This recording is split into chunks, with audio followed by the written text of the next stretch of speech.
Vamos a estar, vamos a dar un repaso rápido de la lección 6, que fue la última que dimos. Aquí tengo 2 libros por si alguien necesita. Y disculpe que no vamos a usar el pizarrón el día de hoy como deseaba, ya que se me olvidaron los marcadores. Así que les pido 1000 disculpas.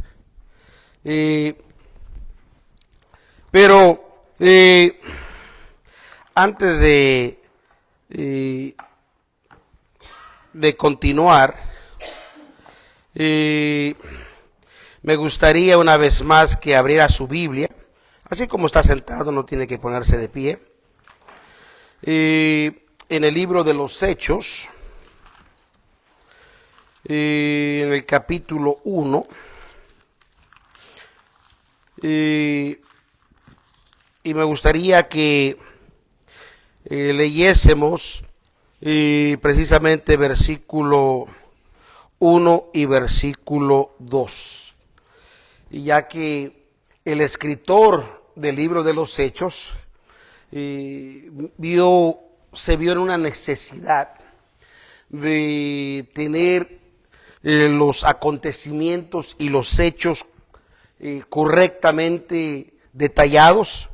Y dice capítulo 1, verso 1, en el primer tratado, oh Teófilo, he hablado de todas las cosas que Jesús comenzó a hacer y a enseñar, hasta el día en que, habiendo dado mandamiento por el Espíritu Santo a los apóstoles que escogió, fue recibido arriba. Y el escritor, el historiador, el doctor Lucas, hace esta segunda carta a Teófilo, ya que la primera carta que él escribió a Teófilo es precisamente el Evangelio según San Lucas. Y usted puede verlo también en el capítulo 1 del libro de San Lucas, versículo 1, donde dice, habiendo muchos tentado a poner en orden la historia de las cosas entre nosotros, han sido ciertísimas, como los enseñaron los que desde el principio lo vieron con sus ojos y fueron ministros de la palabra. Verso 3, mas me ha parecido también a mí, después de haber entendido todas las cosas desde el principio, con diligencia, escribírtelas por orden, oh muy buen que Teófilo. Así que como podemos ver es el mismo escritor a la misma persona, dándole algo demasiado importante de poner las cosas, dice, en su debido orden, con diligencia, con cuidado. En la segunda carta vuelve a decir, oh Teófilo, he hablado de todas las cosas que Jesús comenzó a hacer y a enseñar. Y creo que es importante recordar estos versos que acabamos de leer, porque cuando hablamos de historia de la iglesia, a veces la gente no le interesa aprender de la historia, pero como podemos ver en la Biblia, para los hombres de la Biblia era importante entender la historia. Y si para ellos era importante entender la historia, entonces ¿por qué no va a ser importante para usted entender la historia? Recuerde, esta no es una lectura, sino más bien es una clase. La lectura es cuando yo dicto y lo que yo digo, eso es y punto. Pero cuando estamos hablando de una lección, es cuando tenemos la oportunidad de preguntar, de compartir pensamientos, en fin, todo con el propósito de edificarnos, ¿verdad? No es con el propósito de debatir, no es con el propósito de avergonzar a nadie, no es con el propósito de decir yo sé más y usted sabe menos, o a la inversa, sino simplemente es que podamos ser edificados y podamos crecer en esto, y tal y como lo hace también la escuela dominical, ¿verdad? La escuela dominical es una clase para que todos podamos crecer. Así que en la lección 6 es demasiado importante, ya que la lección 6 nos habla precisamente la iglesia del primer siglo, es decir, los primeros 100 años después de Cristo. Y habíamos empezado con algunas pequeñas introducciones, precisamente, donde el último escritor que tenemos registrado del Nuevo Testamento es precisamente el apóstol amado, que es el apóstol Juan. Y él es autor de 5 cartas o 5 libros. Son epístolas, ¿verdad? Que es el Evangelio según San Juan. No es escrito por Juan el Bautista, es escrito por el apóstol Juan. También la primera, segunda y tercera de Juan, que son esas 3 cartas, son escritas también por el apóstol Juan. Y la última, que es el libro de Apocalipsis. Obviamente que el autor es Jesucristo, pero es el que dictó las cosas y Juan las recibió y las escribió para dárnoslas a nosotros. Así que como usted puede ver, es demasiado importante el leer, entender y escudriñar la historia, porque todos estos que estamos mencionando son personas que procuraron poner la historia en su debido orden para que usted y yo podamos ahora estar seguros del evangelio que nosotros seguimos. Es el mismo evangelio que ellos predicaron, es el mismo evangelio lleno de poder, es el mismo evangelio que todavía salva, transforma y vuelve a restituir al hombre con Dios. Gloria sea al Señor.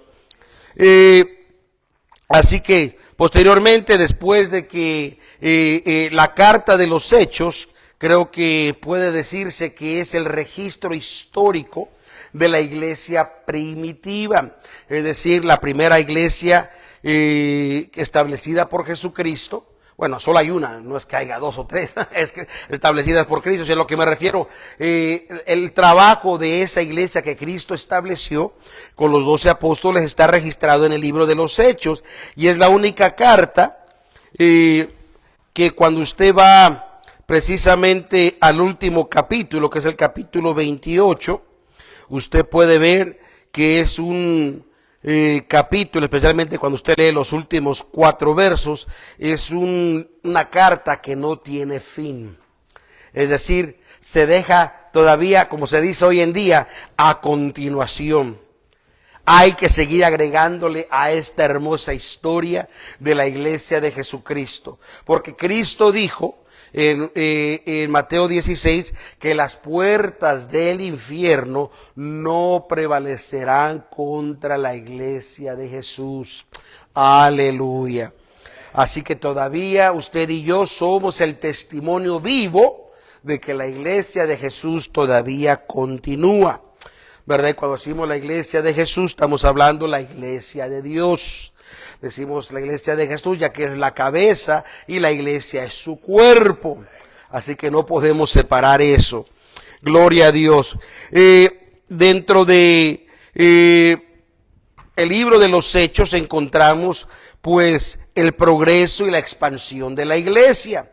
Vemos, por ejemplo, en el capítulo 1 que la iglesia ve la necesidad de reunirse, de entrar en los negocios del Señor, porque Cristo le dijo en Hechos 1:8, ¿verdad? Que, le había dicho Hechos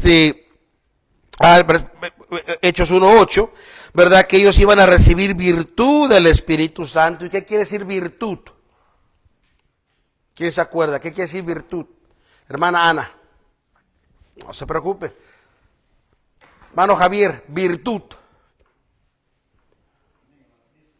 Hay 2 para mí. Uh-huh. Acerca de virtud, en otras palabras, de revelaciones. Uh-huh. Otra virtud sería algo que viene como una promesa del Espíritu Santo, es decir, que algo virtuoso que fluye en la vida del ser humano cuando se acerca. Amén. Virtud, ¿verdad? Comúnmente su sinónimo es poder, pero en su definición ya del diccionario es poder en acción, es un verbo. O sea, quiere decir que es mucho más profundo que simplemente decir tengo poder, tengo autoridad. Aquí dice virtud, es decir, ponerla en acción. Así que cuando la Escritura dice precisamente, mas recibiréis la virtud del Espíritu Santo, esa autoridad que pondrá en acción, que vendrá sobre vosotros, dice, y me seréis testigos en Jerusalén, en toda Judea, Samaria y hasta lo último de la tierra. Quiere decir que sin ese poder que acciona, la iglesia no podía hacer su trabajo. Posteriormente vieron la necesidad de buscar un sustituto, ¿verdad?, que tomara el lugar de Judas. ¿Y quién era Judas? Judas era un apóstol, es decir, él tenía el oficio, el rango ministerial de apostolado, que en ese entonces era el rango más alto ministerialmente hablando. Pero todos sabemos, Satanás llenó su corazón, ¿verdad?, vendió al Señor para que se cumpliese la profecía, y posteriormente se ahorcó, ¿verdad? Regresó el dinero, pero ya era demasiado tarde. En vez de irse a arrepentirse a Dios, se fue a arrepentir ante el hombre, tratando de que el hombre lo perdonara. El mismo hombre dijo, ese es tu problema, no es problema nuestro, lo que hayas hecho. En fin, viendo la necesidad de tomar el oficio de apóstol, vemos que da requisitos específicos de lo que requería para ser apóstol. Es por eso que es muy difícil que hoy en día los hombres puedan autodenominarse o tomar el rango de decir yo soy apóstol. ¿Por qué? Porque hay requisitos que la Biblia muestra que se requiere para el oficio de apóstol. Rápidamente, nada más para que usted tenga una pequeña idea, Hechos capítulo 1 en el versículo 21, donde dice, conviene pues que de estos hombres, fíjese bien, aquí todos los requisitos para encontrar el sustituto de Judas. Conviene pues que de estos hombres, ¿por qué? Porque había 3 hombres que fueron presentados. Estos hombres que han estado junto con nosotros desde el tiempo del Señor Jesús, entró y salió entre nosotros. O sea, tenía que ser testigo y haber sido partícipe de Jesús. Verso 22. Comenzando desde el bautismo de Juan, es decir, que han sido testigos, participantes de ese bautismo de Juan, hasta el día en que fue recibido arriba de entre nosotros, que éste sea testigo con nosotros también de su resurrección. Qué tremenda requisitos. Por eso que hoy en día las personas modernamente, ministerialmente hablando, no pueden tomar el rango de oficio de apóstol, porque no llenan esos requisitos. Verso 23. Y señalaron a 2, perdón, no a 3, a 2. ¿A quién? A José llamado Barsabás, que tenía por su nombre a Justo, y a Matías. Y qué interesante que estos 2 hombres en los evangelios no los menciona. Mateo, Marcos, Lucas y Juan. Pero dice que estuvieron con Jesús, que estuvieron partícipes durante el ministerio de Jesús y estuvieron partícipes hasta la resurrección de Jesús. ¡Qué tremendo! Y a veces, es verdad que nosotros queremos siempre, ¿verdad? No es que sea malo, pero queremos a veces ser reconocidos. Y cuando no somos reconocidos, como que a veces nos sentimos mal. Después de que, pues, tanto que me esmero y ni siquiera... Dice, mejor le dijeron gracias al hermano Saúl y él ni siquiera estuvo aquí en toda la semana. ¿Verdad? Ellos son sentimientos como ser humano. Pero recuerde que lo que nosotros hacemos hay alguien que sí lo nota. Hay alguien que sí lo tiene notorio. Ese se llama Jesucristo. Por esto estos hombres llenaron esos requisitos y ahora son sus nombres llamados. Y posteriormente, ¿verdad? Cayó sobre Matías y dice, y fue contado entre los 2. Si usted lee Hechos capítulo 6, verso 1, usted encuentra que Matías sigue funcionando entre los 12. ¿Verdad? Hay personas que dicen, no, se equivocó el hombre, Matías no debió haber sido llamado apóstol porque tenía que esperar hasta que llegara Pablo. Pablo nunca se consideró parte de esos 12 apóstoles. Sí se consideró en el mismo rango ministerial como apóstol. Pero él sabía que él fue llamado apóstol. ¿Qué quiere decir la palabra apóstol? Quiere decir enviado. Y él sabía que él había sido llamado apóstol, no para Israel, sino para los gentiles. Qué hermoso cuando sabemos, ¿verdad?, el llamado de Dios y qué función tenemos en el cuerpo. Es por eso, hermanos, que yo les animo, ¿verdad?, que ustedes busquen más del Señor, sean llenos del Espíritu Santo, que el Señor confirme su llamado y usted pueda ser más útil en el ministerio. Glorias al Señor. Posteriormente, en el capítulo 2, vemos la poderosa derramamiento del Espíritu Santo, ¿verdad? Que cayó sobre, ya no eran 12, ahora eran 120 en el aposento alto. Qué interesante, porque incluso creo que es Mateo 10 o Lucas capítulo 10, donde menciona que eran 70. Se fijan cómo iba creciendo. Ahora aquí en el registro de Hechos dice que eran 120 número. Posteriormente, en el verso 41, dice que ahora ya no eran 120, ahora 3,000 fueron agregados, eran 3,120 agregados. Y así que iba creciendo la iglesia poderosamente. Posteriormente, sabemos que conforme la iglesia creció, también empezó la persecución, empezó gravemente la situación a manifestarse, también empezó a haber ruptura en el amor fraternal, el amor filos, como lo hablamos el domingo. Para aquel que se perdió la escuela dominical, se perdió alguna de las terminologías griegas. El amor filos fue interrumpido porque Ananías y Zafira, ¿verdad? Dice la Biblia que los llenó su corazón Satanás para mentirle a Dios. Porque así dijo el apóstol Pedro, dice, no nos has mentido a nosotros, has mentido al Espíritu Santo y a Dios. Aleluya, qué tremenda situación. Posteriormente vemos los muchos milagros que empezaron a desarrollarse en el capítulo 5, capítulo 6, en el capítulo 7 llega la situación donde se registra el primer martirio, del primer mártir, que fue precisamente uno de los diáconos, Esteban, fue apedreado precisamente y trajeron como trofeo sus ropas a los pies, dice, de un joven llamado Saulo, que posteriormente para el capítulo 8, ese mismo Saulo ahora asolaba la iglesia, iba a tratar de destruir la iglesia. Vemos que el evangelio siguió creciendo. Felipe seguía predicando, había llegado a Samaria, hasta los brujos querían infiltrarse en la iglesia del Señor, porque está ese famoso Simón, el mago, dice que hacía prodigios y milagros que la gente atribuía a Dios. Quiere decir que no hacía cualquier truco fácil, hacía milagros que la gente decía, este hombre es de Dios, ¿verdad? Pero el Espíritu Santo lo desenmascaró. Vemos que es precisamente recibe una condenación. Para el capítulo 9 vemos la famosa conversión del apóstol Pablo, del hombre Saulo, ahora, ¿verdad?, cambiado a Pablo. Y vemos precisamente que cuando él fue convertido, él se convirtió de corazón y él se rindió, que fueron las palabras de él: ¿qué quieres que haga, Señor? Y a veces qué difícil es para nosotros decirle, Señor, ¿qué quieres que hagas? Porque pensamos en todo lo que hay a nuestro alrededor. Pero aquí el apóstol Pablo hubo una convicción tan grande que cuando él se convirtió, dice que fue enviado precisamente incluso a Damasco, a donde iba a perseguir la iglesia. Todavía el Señor lo manda, que le da la dirección a qué casa llegar, dónde va a estar.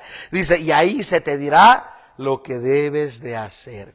Y posteriormente, todos sabemos, ¿verdad?, que el Espíritu Santo se movió. El Espíritu Santo también llegó sobre un siervo del Señor, el cual le dijo, tienes que ir a ver a Saulo y orar por él.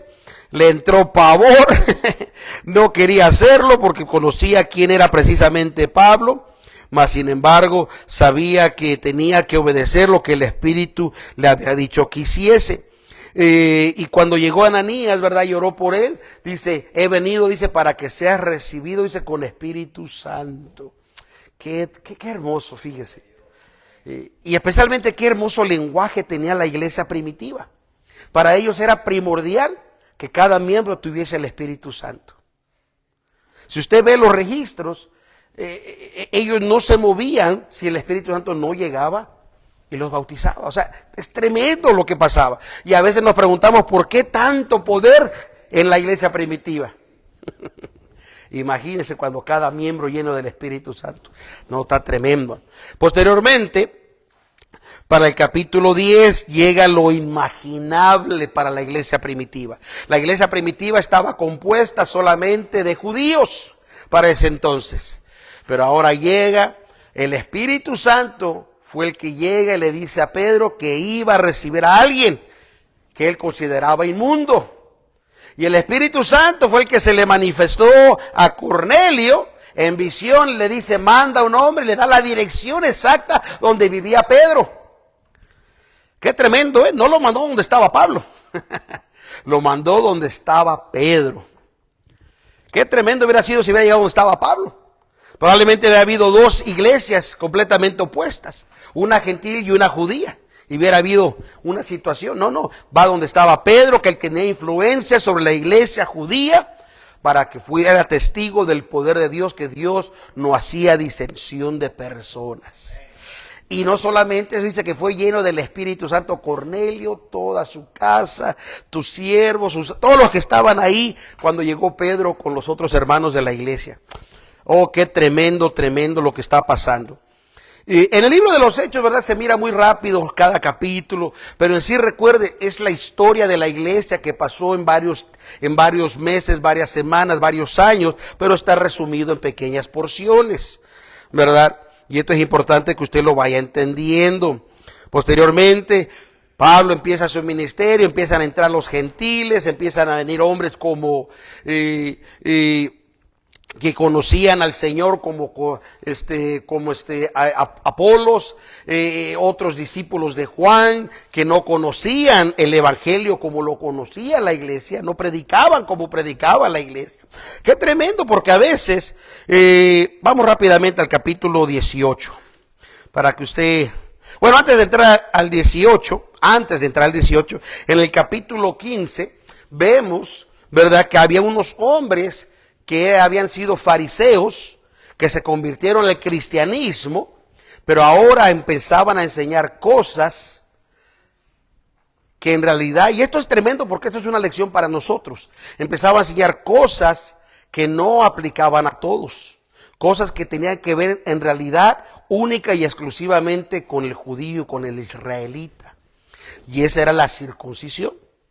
Dios fue el que dio la circuncisión. Ese es el pacto entre Dios y Abraham.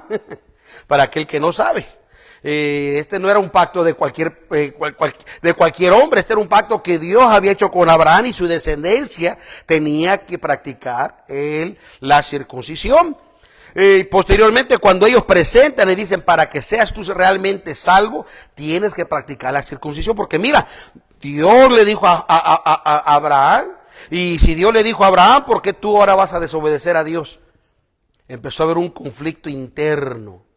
Y es por eso que es peligroso cuando a veces hay ideas que se traen de afuera, que la iglesia a través de su asamblea no las ha aprobado, y las queremos enseñar como que esto es lo que la iglesia enseña, y entran conflictos, mire, y hasta divisiones hemos experimentado precisamente por desconocer cómo funciona en realidad el gobierno de la iglesia.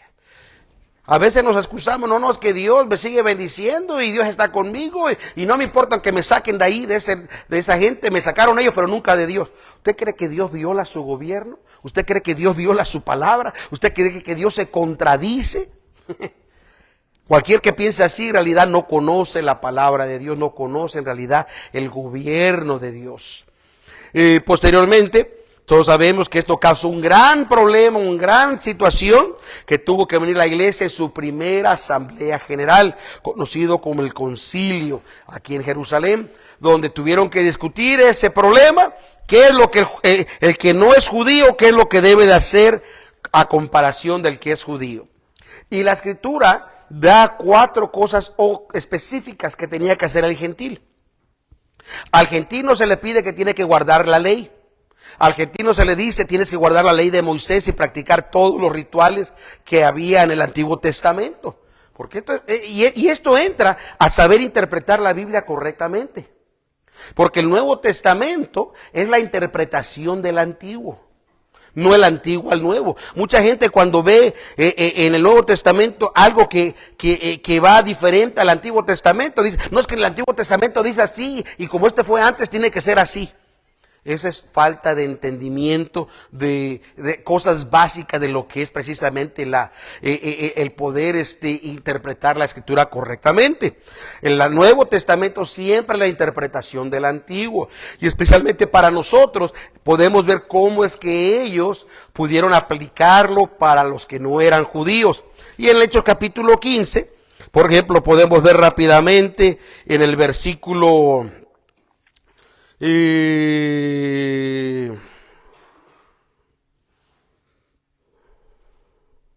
versículo 20. Esto fue lo que ellos habían acordado. Dice, sino escribirles que se aparten de contaminaciones ¿de qué? De los ídolos.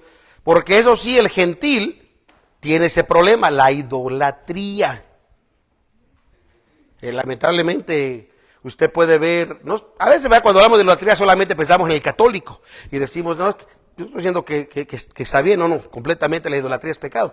Pero cuando vemos culturalmente, los aztecas, los mayas, los incas, los indios americanos, siempre tenían figuras de adoración donde ellos claman a su Dios.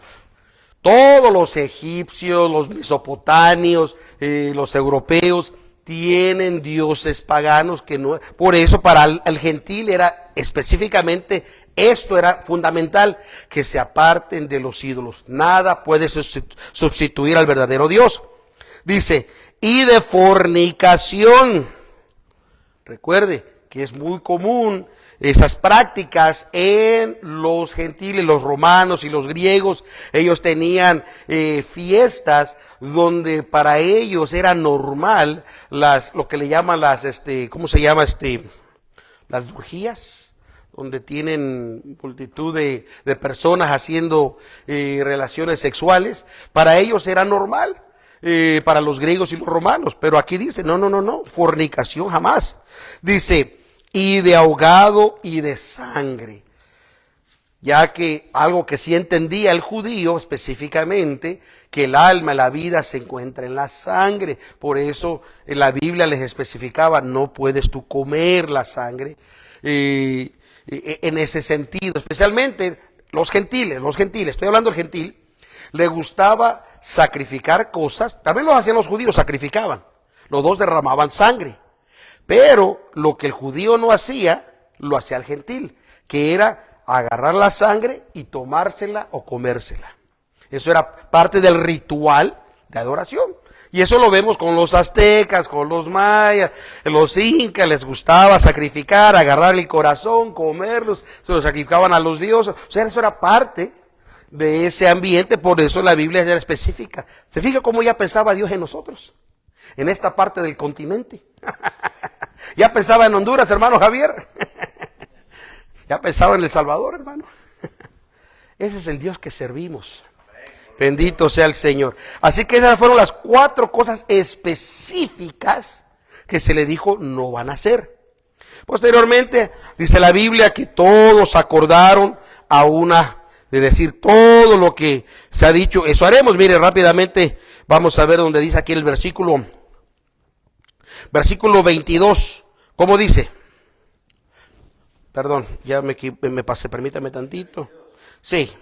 Entonces pareció bien a los apóstoles y a los ancianos con toda la iglesia elegir varones de ellos y enviarlos a Antioquía con Pablo y Bernabé, a Judas que tenía por sobrenombre Barsabás y a Silas, varones principales entre los hermanos. Así que se fija, hubo un acuerdo completo y hasta asignaron personas autorizadas para ir a enseñar. O sea, no cualquiera puede ir a enseñar y meterse en cosas que no debe. Mire, y ahorita en el internet, por ejemplo, ahorita que vienen las fechas navideñas, hay un montón de guerras, unos sí, unos no, que aquí, que allá. En el mundo exterior es un caos. Pero usted debe darle gracias a Dios que usted está en un lugar seguro, donde Dios es el que rige, donde Dios es el que gobierna. A través de su palabra viene a nosotros lo que Él quiere para nosotros. Y en la multitud de consejeros hay sabiduría, dice la palabra del Señor. Posteriormente, Estoy tratando de abreviar lo que, para que usted vaya entendiendo un poquito. Como vemos, ¿verdad? La iglesia siguió creciendo, siguió expandiendo. Ya para cuando se acabó precisamente el libro de los Hechos, ¿verdad? El último apóstol que había quedado vivo, ¿verdad? Fue el apóstol Juan, al cual pues... perdón, ya me acordé lo que les iba a decir, capítulo 18. Si recuerda, Hechos capítulo 18. Me recuerdo que les iba a decir. Para que ustedes vean que la iglesia de Jesús, tiene un lenguaje diferente al mundo religioso. Y estamos hablando de personas que conocen de Cristo. No estamos hablando de mundanos, no estamos hablando, personas que conocen. Hechos capítulo 18. Y vamos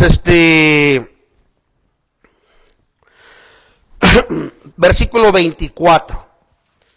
¿Qué dice? Ahí alguien me ayuda a leer porque mi garganta ya no me está ayudando. Llegó entonces a Éfeso un judío llamado Apolos, natural de Alejandría, varón elocuente, poderoso en las escrituras. Así que como podemos ver, Apolos no era cualquier cristiano. Perdón, estamos hablando de un hombre con conocimiento, con capacidad, un hombre que sabía lo que hablaba. O sea, y esto es tremendo lo que Dios está haciendo. ¿Qué más sigue diciendo, pastor? 25. Este era decidido en el camino del Señor y ferviente de espíritu, hablaba y enseñaba diligentemente las cosas que son del Señor, enseñando solamente en el bautismo. Si usted fija, era un hombre que enseñaba diligentemente, con cuidado, entendible. No hacía ensaladas como hoy en día. Usted quiere hablar con alguien y le empiezan a hacer una ensalada y el punto nunca se contestó porque nunca se dejó. Sigue sacando versos, bum, bum, bum, bum, todo, y todavía ni contesta la pregunta y ya está sacando otra pregunta y al último salen peleados y dicen, no, ni te juntes con él y el otro ni te juntes contigo. Pero aquí dice que él era diligente, tenía cuidado cómo presentaba el evangelio del Señor Jesús. Pero, ojo, dice que solamente enseñaba en el bautismo de Juan. Eso es una indicación que él no era parte de la iglesia primitiva. Quiero que usted vea, usted lo está leyendo, no quiero que usted diga, el hermano Noel lo dice. Ahora, que siga leyendo, ¿qué más dice? Verso 26. Comenzó a hablar confiadamente en la sinagoga, al cual como oyeron Priscila y Aquila, le tomaron y le declararon más particularmente el camino de Dios. Pero estaban dos ministros, Priscila y Aquila, donde dice la Biblia que la iglesia del Señor estaba en su casa. Dice que ellos, gracias, gracias Jehová. Dice que ellos, lo tomaron y le declararon más profundamente. Quiere decir que hay más de lo que a veces creemos que conocemos. Fíjese, la iglesia tenía algo más profundo que los de afuera no tenían. ¿Qué más dice? Y queriendo él pasar a Acaya, los hermanos exhortados escribieron a los discípulos que le recibiesen. Y venido él, aprovechó mucho por la gracia a los que habían creído. Pero ahora que él aceptó más profundamente las cosas del Señor, ahora dice que estos mismos ministros le escribieron cartas con Acaya para que fuera y los apóstoles lo recibieran. Oh, qué hermoso.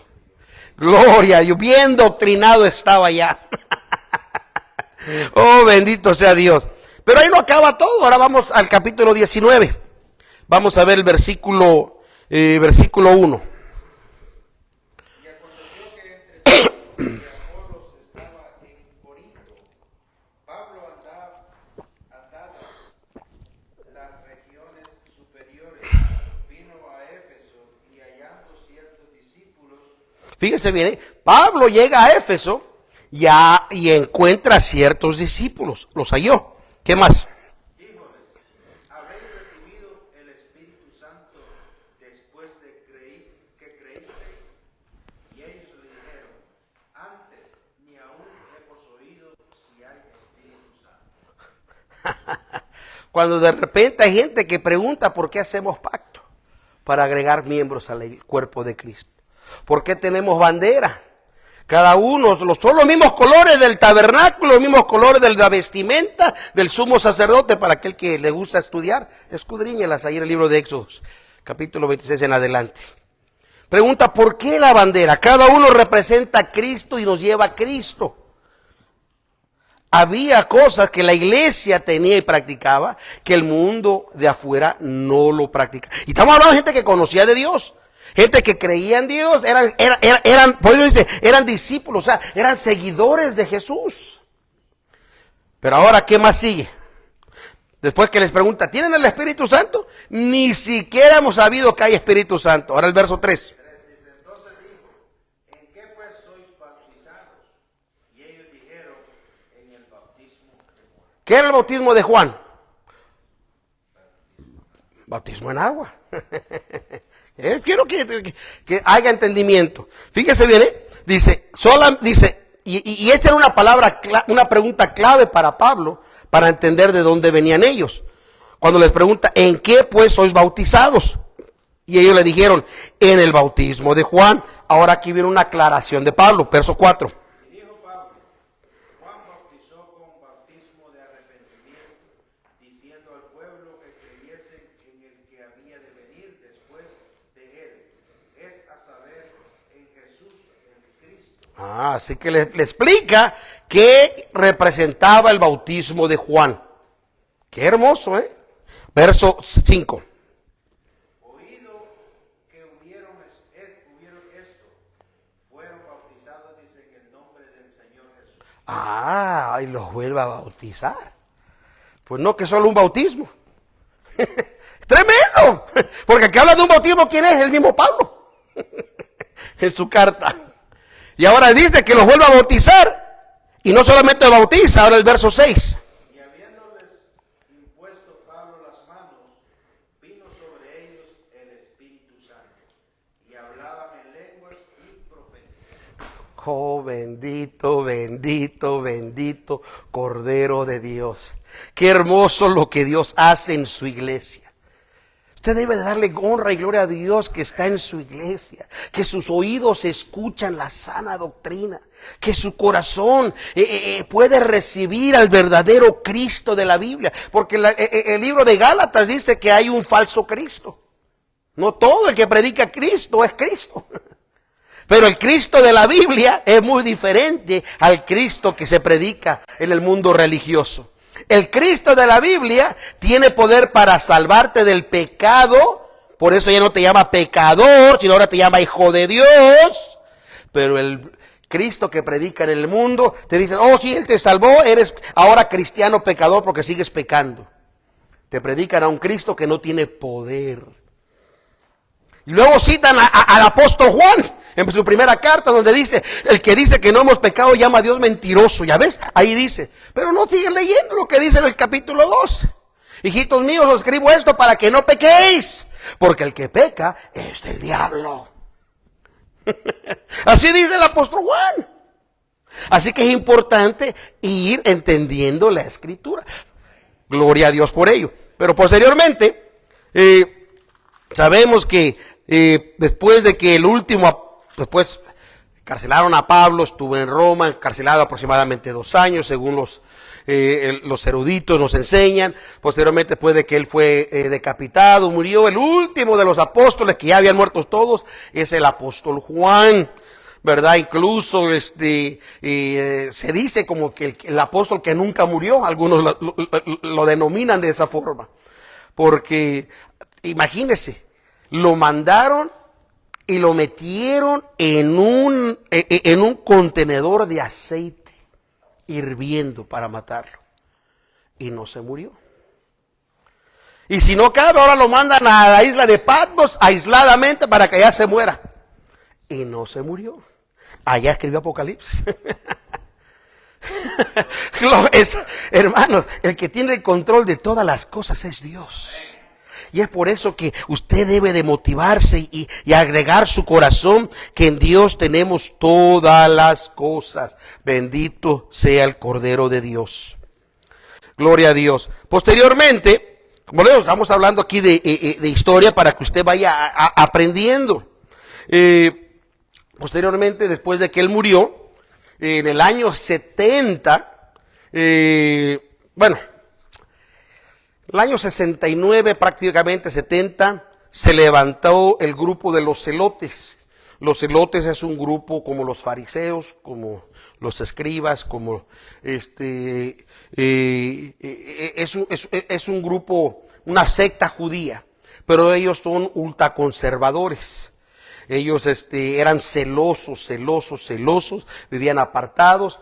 Y ellos se rebelaron precisamente contra Roma e hicieron un golpe de estado y tomaron a Jerusalén de regreso como parte de ellos. Derrocaron a los romanos y ahí comienza la historia famosa de Josefo, que es el historiador judío.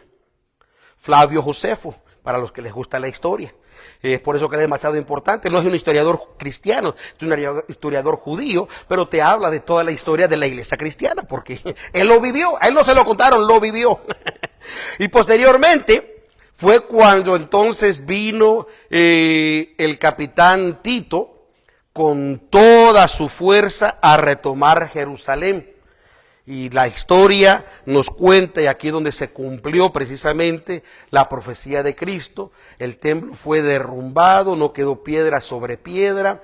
Hicieron matazón en el templo, en el altar donde se sacrificaba cada año para el pueblo. Vino él y hasta sacrificó un cerdo, porque sabían que el cerdo era un animal inmundo para el judío. Y, o sea, destruyó y prácticamente desde ese entonces Israel nunca más existió, sino hasta después de la Segunda Guerra Mundial, que fue una vez más restablecido a través de las Naciones Unidas. Así que qué tremendo lo que había pasado. Así que cuando eso ocurrió, si recuerda todo el libro de Hechos y las cartas del Pablo, usted encuentra, vamos rápidamente, Segunda de Corintios capítulo 9, versículo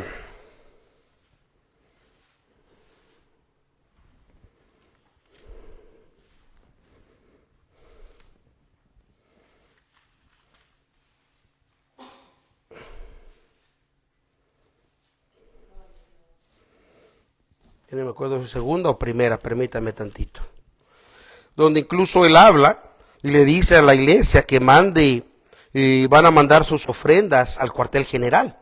O sea, había hasta un sistema financiero activo en la iglesia.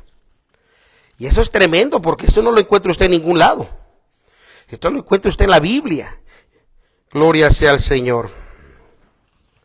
Pero sí estoy seguro que es Segunda de Corintios. Ahorita le digo en el capítulo 9, versículo 2, a ver, pues conozco vuestro pronto ánimo, al cual me glorío entre los de Macedonia, cada dispensada de la verdad, y vuestro ejemplo ha estimado a muchos. Permítame tantito, o es el capítulo 16, permítame tantito. Ya me quedé cuatrapeado yo solo. Por emocionarme demasiado, ya ni sé ni dónde estoy. Primera de Corintios, capítulo 16. Perdón. Para que vea que hay un sistema hasta financiero. Para aquellos que dicen, no, la iglesia es solo dinero y dinero y dinero. Vea usted rápidamente el sistema financiero ya. Deme 10 minutos y termino, les prometo. Les prometo y ya entonces nos retiramos. Dice, cuanto a la colecta para los santos, haced vosotros también de la manera que ordené, ¿a quién? En la iglesia de Galacia. En las, porque no era una sola iglesia la que estaba en Galacias. Las iglesias de Galacia. Así que ahí le está diciendo, sí, 16 verso 1. Ahora versículo 3, ¿qué dice? Y cuando habré llegado, los que Aprobaréis por cartas, a estos enviaré que lleven vuestro beneficio a Jerusalén. iban a mandar su dinero a Jerusalén. Pero no solamente esto, una vez que Jerusalén quedó destruida, ya la iglesia se quedó sin un cuartel general, se quedó sin un lugar central que gobernara. Habieron tres lugares principales que la iglesia tenía obispos activos para el tiempo que fue destruido. Una era precisamente Alejandría, la otra era Roma y la otra era Constantinopla, que eran los lugares donde perseveraban todavía las cosas, pero a la vez empezaron a entrar precisamente las herejías. ¿Qué es una herejía, pastor? Una herejía es cuando vienen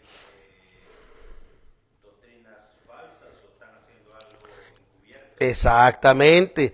La herejía es una doctrina no bíblica, alterada, corrompida. Y a esto, es más, no vamos ni tan lejos. Si usted lee las primeras cartas que se escribieron, que está en segunda en Apocalipsis capítulo 2, 3, 4 y 5, usted va a encontrar la necesidad que estaba pasando en esos lugares donde se estaban infiltrando cosas perversas. Es más, vamos rápidamente, porque yo no quiero que usted diga, el hermano Noé me está mintiendo. Quiero que usted vaya leyendo. Si tiene pregunta, comentario, no se me duerma, mejor compártame. Dígame, hermano, y así podemos ser edificados. Apocalipsis capítulo 2. Fíjese bien, escribiendo el ángel, escribe al ángel de la iglesia en Éfeso. El término ángel se constituye también como el que era el pastor, el que estaba a cargo de la iglesia local. Dice que es mensajero. La palabra ángel quiere decir mensajero.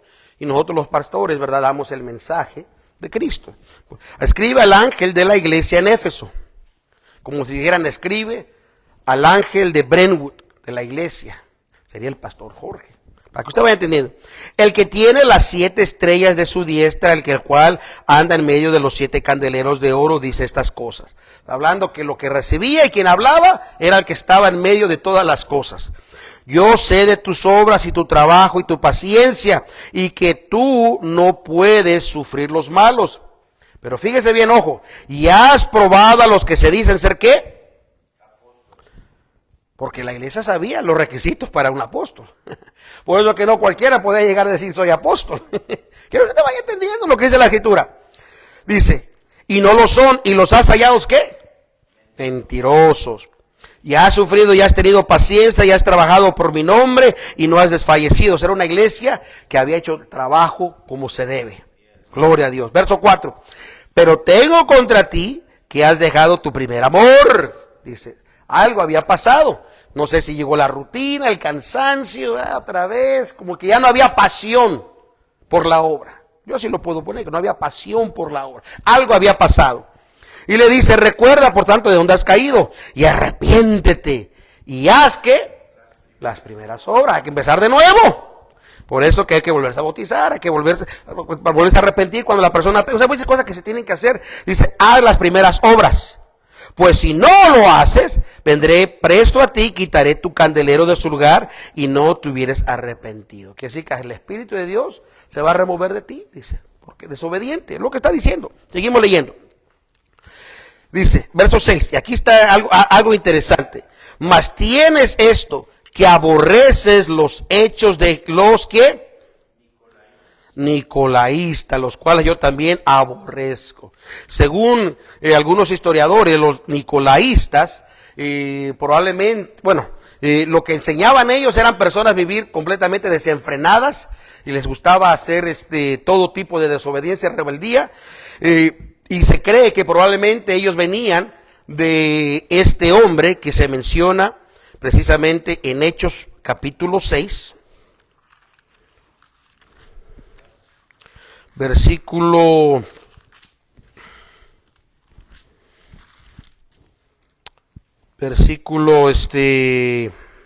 5. Se cree que uno de estos hombres, dice, y a Nicolás, por ser rito de Antioquía, se cree que este hombre, ¿verdad?, se apartó, se corrompió, y es por eso que se le dice nicolaístas, por lo que hacían de él. Según algunos historiadores, ¿verdad?, como Philip Schaff, ¿verdad? Menciona esa parte. Eusebio menciona esa parte. En fin, yo no, son historiadores de renombre, que es lo que estamos basando. Así que bueno, no quiero perderlo, simplemente le estoy hablando un poquito de historia para que usted vaya aprendiendo la historia. Porque si no conoce la historia, entonces va a pasar lo que le pasó a Teófilo. Había escuchado muchas cosas y hubo necesidad que Lucas dijera poner las cosas en su debido orden. Denle gloria a Dios, que las cosas en su debido orden. Bendito sea el Señor, aleluya. Le dije que 10 minutos, me faltan 3. Gloria sea el Señor. Posteriormente empezaron a entrar herejías que empezaron precisamente a corromper lo que empezaba a pasar en doctrina. Una de las doctrinas que se levantaron para el segundo siglo, tercer siglo precisamente para el tercer siglo, fue precisamente, cuarto siglo, fue la doctrina donde se decía que Jesús no era divino, ¿verdad? Y es lo que sostienen, por ejemplo, los falsos testigos de Jehová. Dice, no, Jesús es un ser creado, Él no es Dios. Porque a Dios no se le puede matar y Él fue muerto en la cruz, fue enterrado, dice, y por lo tanto no puede ser Dios. Y esa doctrina empezó a incrementarse, donde para ese entonces la historia nos enseña que ya el que estaba a cargo del gobierno romano, ya no había persecución contra el cristiano, había salido ya el edicto de la tolerancia, donde se aceptaba el cristianismo como religión, pero ahora llegó precisamente un hombre llamado Constantino, donde él miró la necesidad que a través de Cristo él iba a unificar a todo el imperio, y así fue. O sea, fue interesante lo que ocurrió cuando hablamos de historia.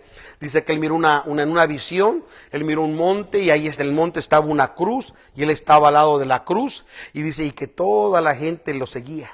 Y fue cuando él dijo, necesito el cristianismo para ganar, porque para ese entonces había dos emperadores. Estaba Constantino, que era la parte oeste, y estaba el otro, no recuerdo su nombre ahorita, que era el que gobernaba la parte este, donde estaba Constantinopo. En fin, eso es historia, pero ya, se me acabó el 20. No quiero hablar más porque si no yo le animo, hermanos, que lea su libro. Yo siempre doy las respuestas a las lecciones, pero no sé quiénes de ustedes realmente ha llenado las lecciones, los exámenes de la lección. Cuando usted los termine y las entrega, se van a calificar, y el cuartel, si usted pasa los exámenes, el cuartel general le va a mandar su certificado que usted completó el curso, y ese es válido en cualquier parte del mundo donde está la iglesia de Dios. Y cuando usted completa los 4 tomos básicos, que es historia, que es la misión inconclusa de la iglesia, que es la plenitud de Cristo y las verdades prominentes, irrefutables de la Biblia, cuando usted quiere esos 4, ahora usted es elegible cuando Dios le llama al ministerio.